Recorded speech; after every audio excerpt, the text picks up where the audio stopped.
हम बनाएंगे आमिसरी स्टफ्ड कुलचा। तो उसके लिए हम सबसे पहले हम अपना आटा लगाएंगे। तो यहाँ पे मैंने लिया है 500 ग्राम मैदा। तो इसमें हम सबसे पहले ऐड करेंगे सॉल्ट अकॉर्डिंग टू टेस्ट। तो यहाँ पे मैंने लिया है हाफ टेबल स्पून सॉल्ट और इसके साथ ही हम ऐड करेंगे इसमें बेकिंग सोडा। तो यहाँ पे मैंने लिया बेकिंग सोडा और थोड़ा सा बेकिंग पाउडर और इसको अच्छे से मिक्स कर देंगे। और इसके साथ ही हम इसमें ऐड करेंगे 4 टेबल स्पून देसी घी और इसको भी अच्छे से मिक्स कर देंगे। और अब हम इसमें थोड़ा थोड़ा पानी डाल के इसका स्मूथ डो तैयार करेंगे। तो उसके लिए आपको चिल्ड वाटर लेना है, गर्म पानी बिल्कुल नहीं लेना है। और इसको हम अच्छे से नीट करेंगे ताकि इसका ग्लूटेन है जो अच्छे से निकल के आ जाए और ये इसका बिल्कुल स्मूथ डो बनाएंगे। इसको हमें लगातार 10 से 15 मिनट तक नीट करना है। तो हम इसको अच्छे से नीट कर लेंगे। अब मैंने इसको थोड़ा सा इकट्ठा कर लिया। इसमें अब डालेंगे 2 बड़े चम्मच दही।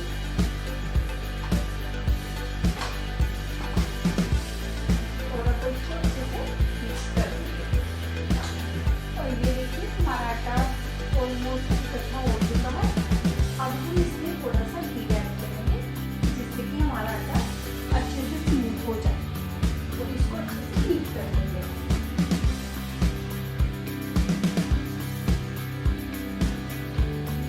काफी स्मूथ हो जाएगा और इसका टेक्सचर भी अच्छा हो जाएगा। और इसको हमें लगातार अभी 5 मिनट तक अच्छे से मिक्स करना है। तो ये अच्छे से स्मूथ हो जाता है। और ये देखिए हमारा आटा लगके बिल्कुल तैयार है। तो प्लेटफॉर्म पर शिफ्ट करके इसको अच्छे से बेल के इसमें घी ऐड करेंगे। अब हम इसको अच्छे से बेल लेंगे।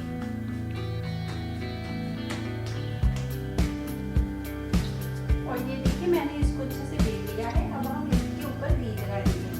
आप बटर भी लगा सकते हैं।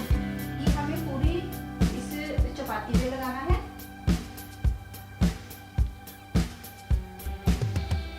मैंने इस पे अच्छे से घी लगा लिया है। अब हम इसके ऊपर मैदे को डस्ट कर देंगे और इसको हम ऐसे फोल्ड कर देंगे।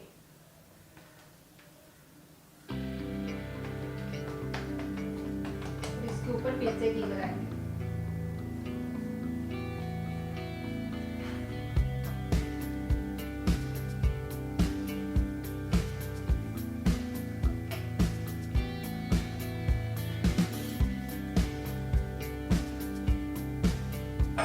तो इसके ऊपर फिर से मैदा या आटा डस्ट कर देंगे।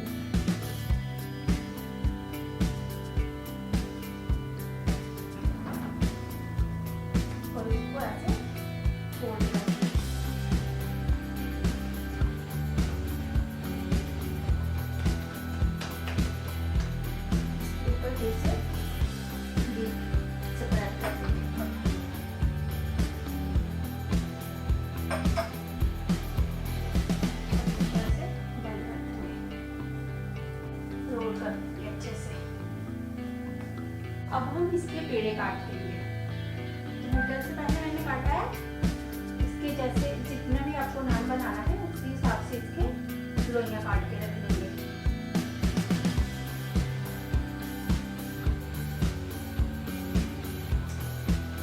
ये देखिए इनको एक ट्रे लेंगे और उसमें रख देंगे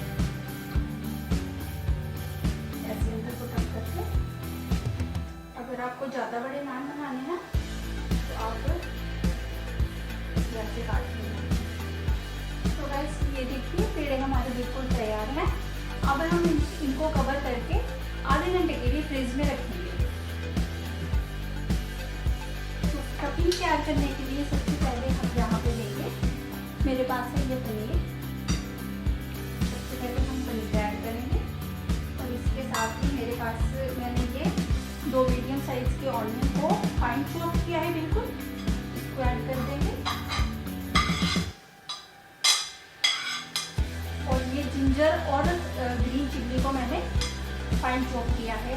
आप अपने टेस्ट के अकॉर्डिंग जितना आपको तीखा चाहिए उसके अकॉर्डिंग आप इसको ऐड कर सकते हैं।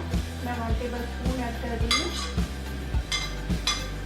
और इसके साथ जो ग्रीन कोरिएंडर है मेरे पास, ये ऐड कर देंगे।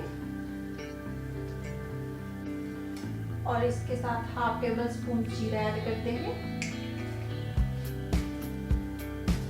ये मैंने धनिये को दरदरा कूटा है। और 1 टेबल स्पून ये ऐड कर देंगे। 1/2 टेबल स्पून कैरम सीड्स को हम हाथों से ऐसे मसल के इसको ऐड कर देंगे। और ये मेरे पास है अनारदाना पाउडर, ये कोर्सली ब्लेंड किया हुआ अनारदाना पाउडर है, इसको ऐड कर देंगे। और इसके साथ ही ये मेरे पास है कसूरी मेथी, इसको भी हाथों के साथ मसल के ऐसे ऐड कर देंगे। और अब हम इसमें ऐड करेंगे अपने मसाले। तो नमक इसमें डालेंगे अकॉर्डिंग टू टेस्ट, आप अपने हिसाब से नमक डाल देंगे जितना आपको पसंद है। 1/2 tablespoon chilli flakes add कर देंगे।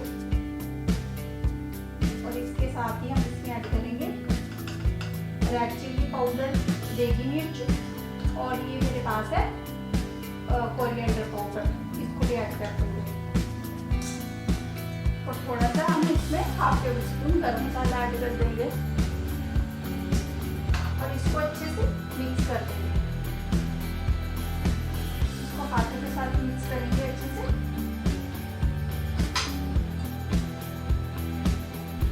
तो गाइस ये देखिए स्टफिंग हमारी बन के बिल्कुल तैयार है।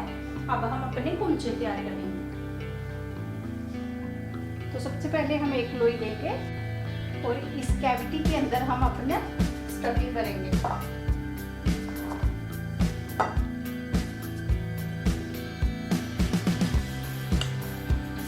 स्टफिंग अपनी ओवर क्राउडेड मत करना, जितनी इसमें अच्छे से आ सके उतनी ही करना। और इसको अंदर को प्रेस करते हुए ऐसे ऊपर से फोल्ड करते जाएंगे और ये पूरा, ये देखिए पैक हो जाएगा। और इसको हल्के हाथों से ऐसे स्प्रेड कर लेंगे।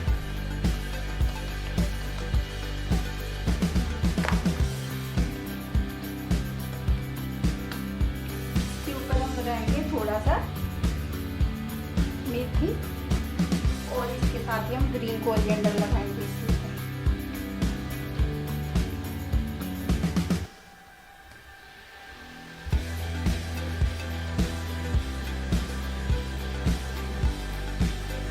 और इसको बेलन से थोड़ा सा बेल लेंगे।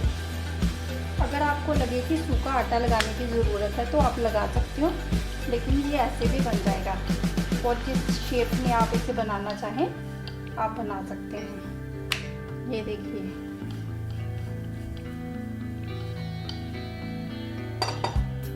अब हम इसको अपने हाथों पे लेंगे और इसको उल्टा करके इस पे पानी लगा देंगे अच्छे से। अगर आपके पास तंदूर है तो आप तंदूर में बना सकते हैं, नहीं तो ये तवे पे भी काफ़ी अच्छे बन जाते हैं। और इसको हम इसको तवे पे डाल देंगे गरम करेंगे और इसको थोड़ा सा प्रेस कर देंगे ऊपर से। इसको 1-2 मिनट के लिए पकने देंगे।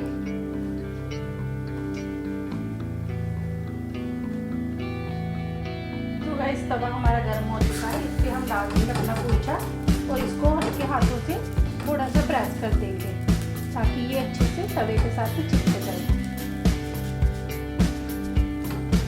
और इसको 1-2 मिनट के लिए अच्छे से पकने देंगे।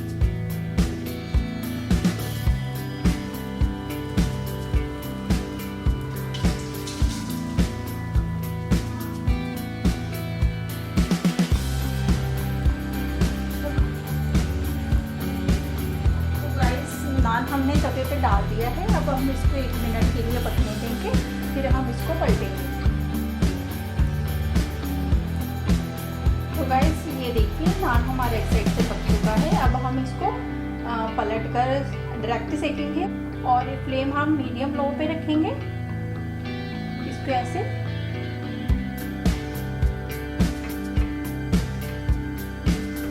हम आराम आराम से सेक लेंगे इसको सब तरफ से। ज़्यादा हाई फ्लेम पे मत सेकें, अदरवाइज ये अंदर से कच्चा रह जाएगा, फिर वो खाने में उतना अच्छा टेस्ट नहीं आता।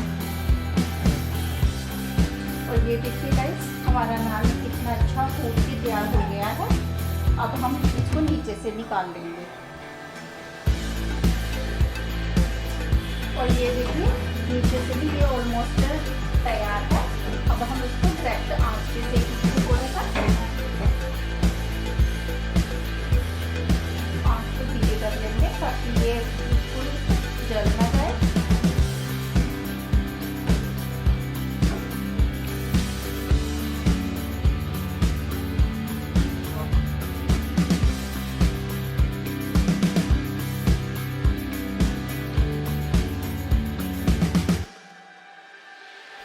तो गाइस ये देखिए नान हमारा बनके बिल्कुल तैयार है। ये बहुत अच्छा बनता है, आप भी ट्राई जरूर करना। और ये टेस्टी भी बनता है, बच्चों को बहुत पसंद आता है। And thank you for watching this.